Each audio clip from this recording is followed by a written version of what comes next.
This is Cadillac Unscripted on 107.9 CDY. It is sponsored by Independent Bank, and we're glad to have you here for a little local chat here on a Saturday morning. Katy, Huckle is with me right now, and we are going to talk about some folks who are doing some great work in the community. We do this week after week, really, on this show. We do. But this is something we haven't covered yet. We haven't, and I think it's important for the community to know about it. We said when we started the show that we were only going to talk about good things, and we have a lady doing important work with us today. April Nowland is here, and she is in charge, or one of two people in charge, right? Or are you the sole proprietor of this foster closet of Wexford, Missaukee? So I am the executive director of the Foster Closet of Michigan, Wexford, Missaukee, and I also have board members that help make sure that we get everything done that we need to do. Okay. Tell us about what you're doing, April. So we provide new and gently used clothing to kids in foster care, guardianships, kinships, and adoption. We are able to provide personal care items and things like that to kids who are in need. Okay. So when you say kids, what's your age demographic here? Anywhere from 0 to 19. Okay. Mm-hmm. And these are kids that are in the system. Mm-hmm. And they might have had to move to a home and they might not have everything they need. Yes. And so they can come to you. Do they get a voucher? How do they pay for items that they might need? Everything is free. Everything is donated. It's 100% nonprofit. Everything is free. All of our people that work for the foster closet are donating their volunteered hours. So everything that we do, they're able to come in and shop the closet. It's set up like a little shopping experience, and kids are able to come in and shop and find things that they like to wear. It's one of the things that I think that we pride ourselves in, because kids, a lot of times when they're in care and they're in different situations like this, they're not able to have choices in many different areas of their life. So this is a way for the kids to come in and shop and able to find something that they like to wear, and it helps them to feel good about themselves. Tell us where you're located. We're located in the basement of the First Church of the Nazarene here in Cadillac. It's at 1125 East Division Street in Cadillac. And if anybody needs to contact me, we also have a phone number, and we have a website and a Facebook page. Nice. Okay. And that's under Foster Closet of Michigan, Wexford, Missaukee. Okay. Very good. What do you need from the community, April? Because you mentioned you've been very busy. Yes. How can the community support you? Really, the biggest needs we have most of the time for kids in care are pajamas and socks and underwear, personal care items. We're looking for things like toothbrushes and toothpaste and shampoo and conditioner and body wash and things like that kids may not have when they go into a new home. We also have someone that makes us like blessed blankets, we call them. They're homemade blankets, and we're able to provide new blankets and new pillowcases for those kids to be able to come in. We also need items that help us to keep running, like IKEA bags to help us. Kids can come in and shop, and they're able to get the things that they need and take the stuff with them. So yeah, those are the biggest needs that we have most of the time. New items, we like to have things that come in that are usually brand new, preferably, just because kids, I don't want anybody to go out there and rip stained clothing. We just don't send that stuff out. So anything that comes in, we sort through very carefully and make sure that the kids that come in get what they need and they're nice items. It feels like you removed a stigma by having this be for kids in foster care, that they're going to be shopping with other kids that are in foster care, and that, sometimes they're a forgotten population, and there's somebody out there that loves them and cares for them and wants to make sure they're doing okay. Yeah, definitely. And also, I think kids being raised by their grandparents, that is huge right now. Especially with like the opioid epidemic and drugs problems and things like that. Children are being able to be placed with family, but that also puts a burden on grandparents raising grandchildren, because they're not able to provide sometimes everything that the child needs. So we're there to help kind of fill those needs, and we always encourage our families to come back and come back every season and get new items. Wintertime comes, you need new coats and boots and hats and gloves. We're there.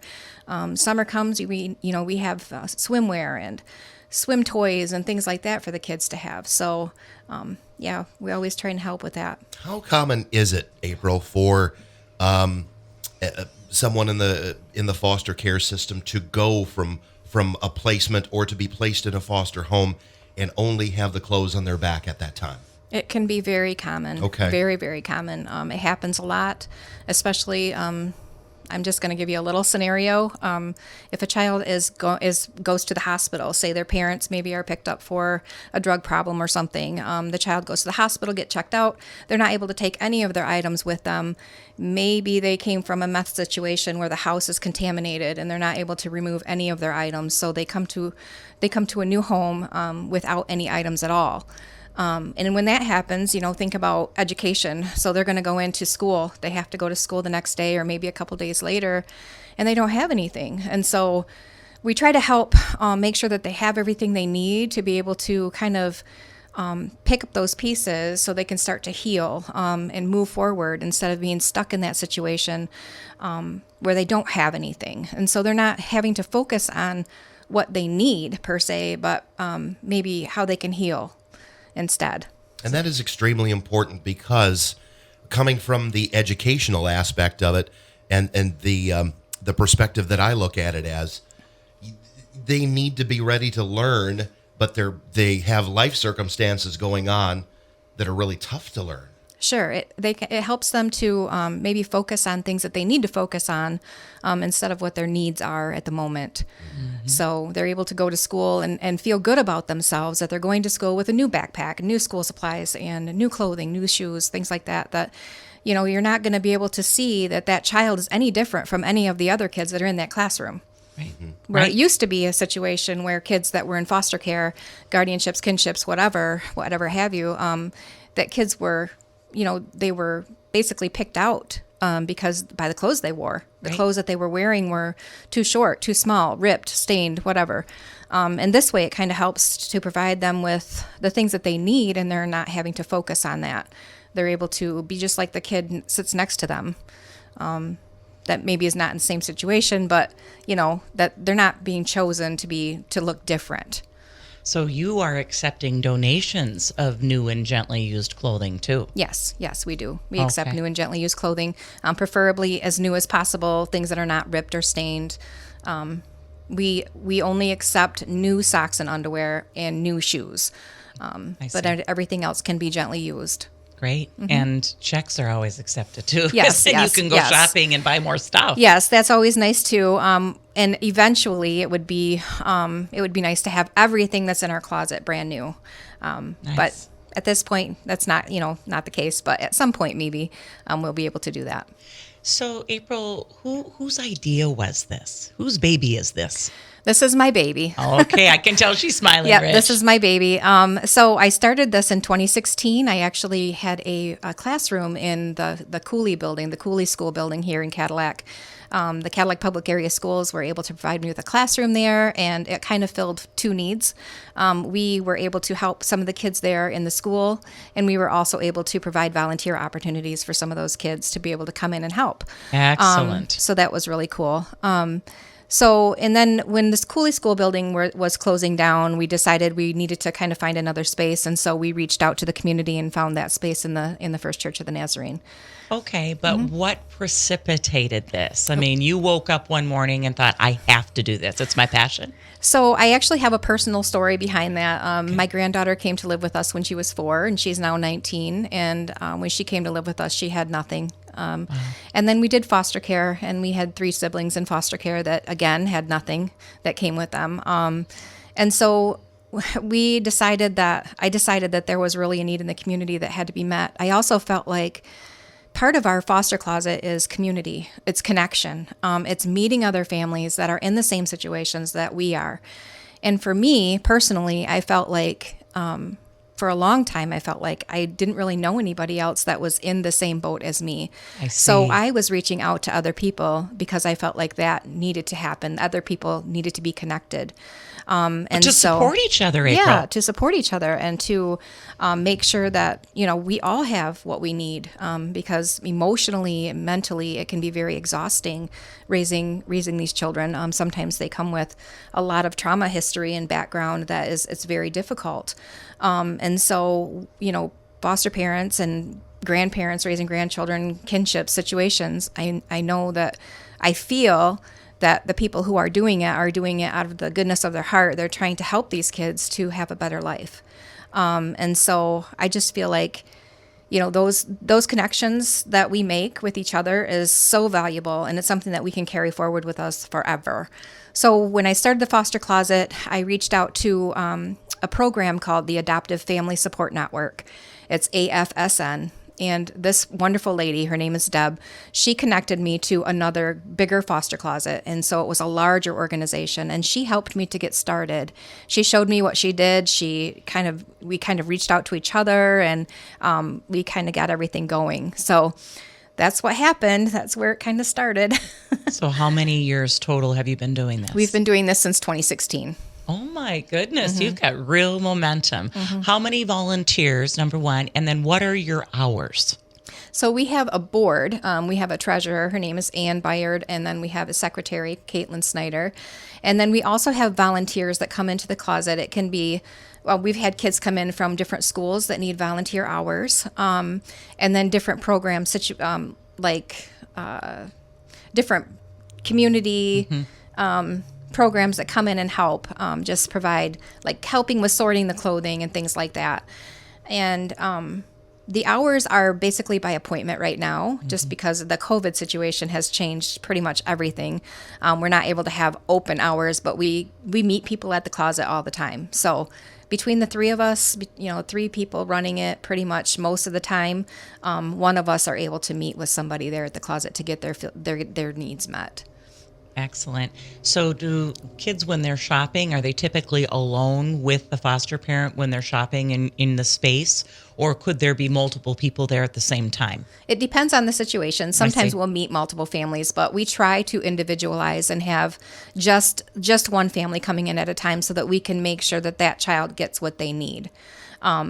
And then we also have different events, like we had a big Back to School is Cool event, and we've done that for 4 years now in a row.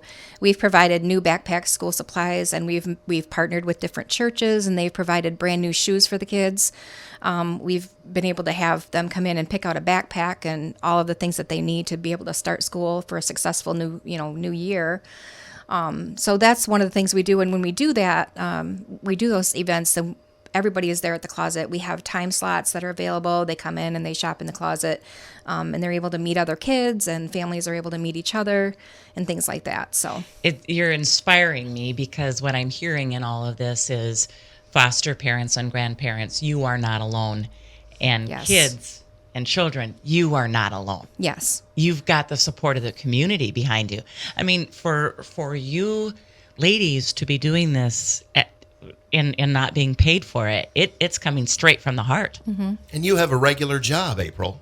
Yes, I'm a nurse too. Yeah. Mm-hmm. Oh, of course you're a nurse. It makes that nurturing. It's right in there, isn't it? That's right. How many students, young folks, have you served in 2021?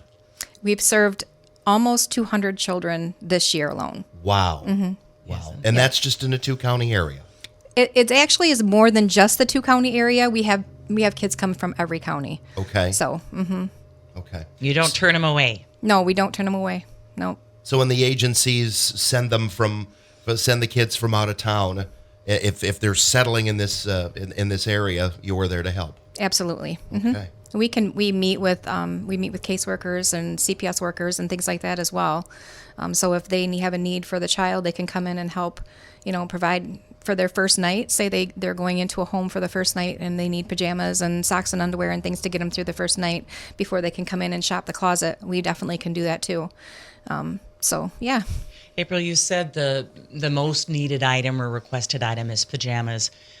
Give me a couple more. What would second and third be? Socks and underwear is Okay. always needs. Yes. Okay. Mm-hmm. And they have to be new. Yes, they have to be new, and of all different sizes. Okay. So, in terms of your buying power capacity, you probably could go buy more socks and underwear if you got a check than someone off the street going into a store. You probably have networks and... Sure. Okay. Yeah, a lot of times too we'll have, especially like with teenagers, it's very hard to purchase and buy things for teenagers. A lot of times, they'll come in and They're like, they don't really see something that they like or whatever. So we really, gift cards is one thing that we accept too, Nice. to area stores. Then that way it helps the child to get what they need. It also helps our community to kind of help shop local. So it's really hard though for teenagers, I think, to go and buy underpants, for them. But we do try, and so I think that's one of the biggest things. But gift cards are definitely something that we do. We give them out to kids, especially teenagers, if they can't find something in the closet that they like. We try to make sure that they have their needs met. Either April, way. it could be that no one's ever given these kids a gift card in their whole life. It could be that they never had an opportunity to go to a store and buy something. Right.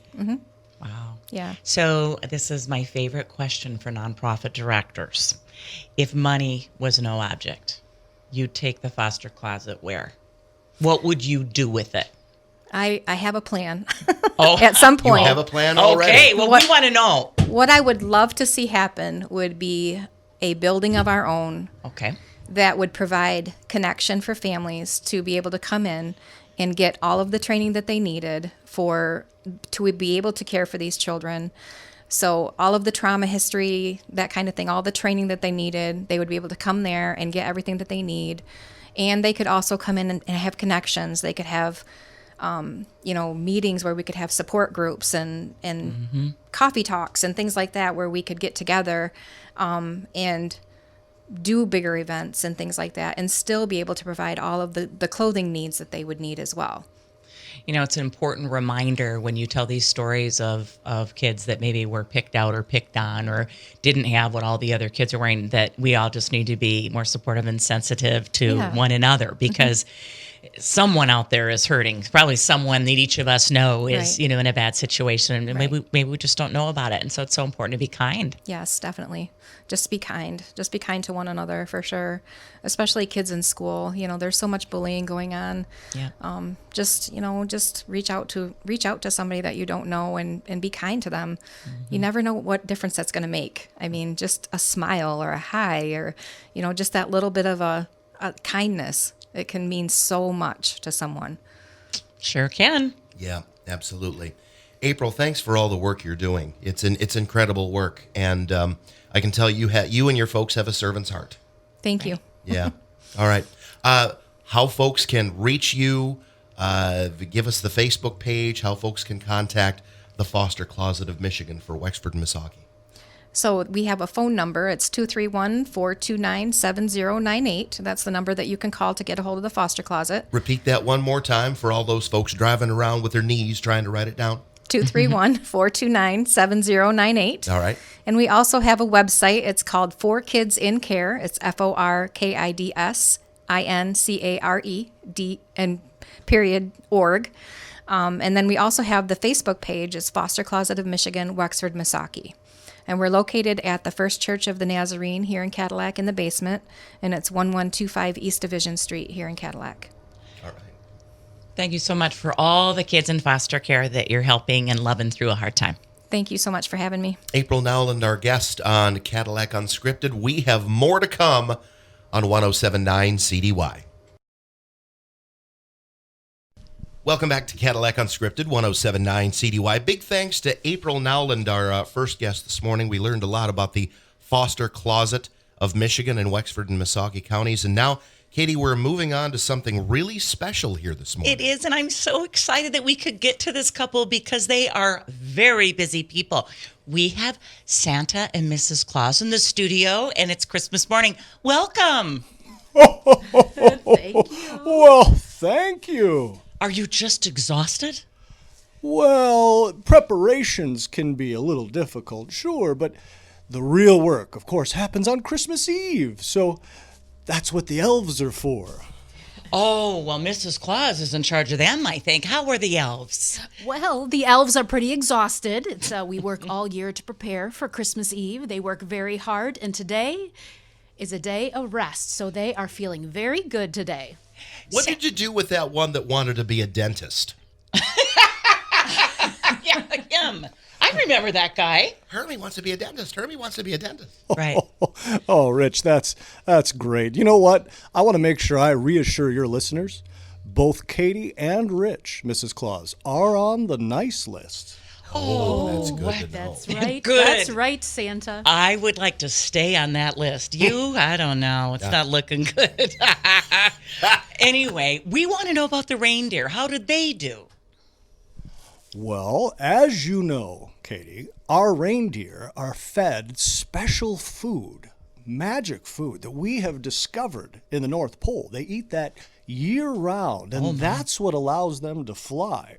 Oh my A lot of folks wonder because they see reindeer, Right. and those reindeer can't fly, but our reindeer, it's that special magic food that allows them to. So It's the beans that propels them off the ground. Okay. Right?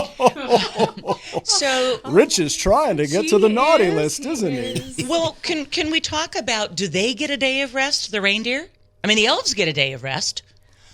Well, since the reindeer aren't really responsible for building all the toys, Oh. they pretty much, I'd say, Mrs. Claus, lounge around all year. That one night is pretty arduous. That's right. That's right. They do have a pretty relaxed life for the most part, and they bring it out on Christmas Eve. Okay, so is it true that children leave out cookies and milk for Santa? And that's all. I mean, you look great, but I can tell you've had a couple of cookies. And so I just wanted to know, is it true that cookies and milk are out at every house? I mean, what's the ratio? 25% of the time? Well, I'd say that a good chunk of children like to leave cookies and milk for Santa. Nothing better than taking one bite out of that cookie to let them know that I was there. But I don't tend to clear the plates all the time. I see. That's how I keep this nice figure I've got. Looking spry today, Rich, isn't he? Yes, indeed. Mrs. Claus, does he get cookies at home? Oh, well, because he has so many cookies on Christmas Eve, we kind of stick to a low-carb diet through the rest of the year just to keep Santa in good, healthy shape. But Well, that is shocking, actually. But isn't it, Rich? Well, he's got to be ready for that yearly journey, you know? Well, there it is. Yeah. There it is. Favorite toys. What was popular this year? What were children asking for? Well, I can tell you, Katy, technology this day and age is pretty popular. Now, we get a lot of requests for ponies, I'd say, is a pretty popular one as well, and board games and things of that nature. But, of course, the kids all want the technology. And as you know, our elves are stationed around the world. They've helped some of those big companies, like Apple Computer and Sony and those companies develop their things so that we can build them in the North Pole. And so this year, the PlayStation 5, which was a very popular gift, we had to find a very particular piece of special technology to add to those. And of course, it's so rare, we're still having a little trouble. So if you've asked for that, we're doing our best to knock that out, but we'll see what happens. Why, thank you. That's good to know. Mrs. Claus, does he get stressed out? I mean, it's your job to keep him under control. Does he get stressed out before Christmas? Oh, well, I would say he's had many, many, many years of experience, so there is that. But yes, it is such a busy night, so much pressure on Santa to hit all those houses and to make sure these kids get exactly what they want. So, yeah, he does get a little stressed, but we do a little vacation. Nice. Post Christmas, so an undisclosed location. He's a pretty popular guy, so we don't like people to know where we go. Right. But it's a nice, long, warm vacation. Is he used just for men to hide the gray in the beard? Well, it's mostly white, Rich. Yeah. Yes, it is. Well, if you've ever seen Santa off-season, you didn't really see Santa. Let's put it that way. You wouldn't recognize me outside the Christmas season.